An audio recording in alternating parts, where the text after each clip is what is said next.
haddii dirirtaa laga joogo ayuu wiilwaarfaanayo gabyaana wuu ahaaye wuxuu tiriyey tixuu isku ammaanay goobtaana uu ku taariikhay kusoo dhammaynayna tan sheekadii aan kusoo goynaa gabayga ugu markuu guulaystay naga soo gaadhay wuxuu yidhi xalay gelin dhexaadkii miyaan gogasha soo laabay gurxanka iyo gooraanka iyo goohi iga yeedhay hanqargeeda laaya ah miyaa laabta iga guuxay ogaadeen gal duur iyo hadduu webi ka soo gaasay meeshiiyo gar loo gubay hadduu garowgu eedaamay guntadayey haddaan khayligii labada naasgeeyey asaan weyrax nadigii gashay u'guco ma aad yeeshay gaaladii ka goor iyo ka goor riibi nagu goysay guray maalintaan dilay colkeed inuu go'aan sheegtay golyaay maalintaan idhi dalkii inay gashaan sheegtay meeshaan ka geylamay dadkii inuu go'aan sheegtay garbidaan ku tiirsaday rag inuu garab maraan sheegtay geeraasho dheer iyo dagaal warangalaan sheegtay gacan iyo in geed laga hadliyo gobanimaan sheegtay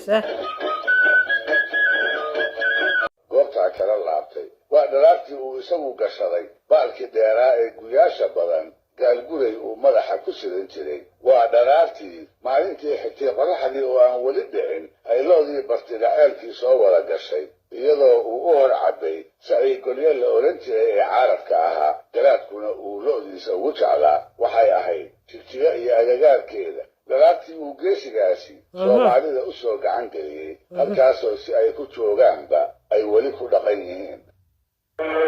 halkaas waxaan kusoo gabagabeynaynaa dagaalkii dhex maray dagaalkii ceelka ku dhex maray ceelka jigjiga ay ku dhex martay soomaalida iyo oromada abaanduulo soomaalida uu ahaa wiilwaal taariikhda wiilwaal baan kusii jiraynaaye wiilwaal taariikhdiisu intaan waa ka dheedhahay balse wuxuu ahaa intuusan maaragtay aynaan gelin sida meel ka aqriyay wuxuu noolaa qarniga 16aad buu noolaa balse waa sii raadinaynaa xilliguu noolaa dee wuxuu ahaa nin cajaa'ib u ahaa oo soomaali u ahaa soomaalidu waxa weeyaan waxay soo martay harjad badan bay soo martay dhulkan aynu hadda joogno oo aynu ku raaxaysanayno waxa weeyaan waa dhib badan baa loo soo maray bilaash sagama imaanin waxaan gelaynaa taariikhdii qiso jacayl ah oo dhex martay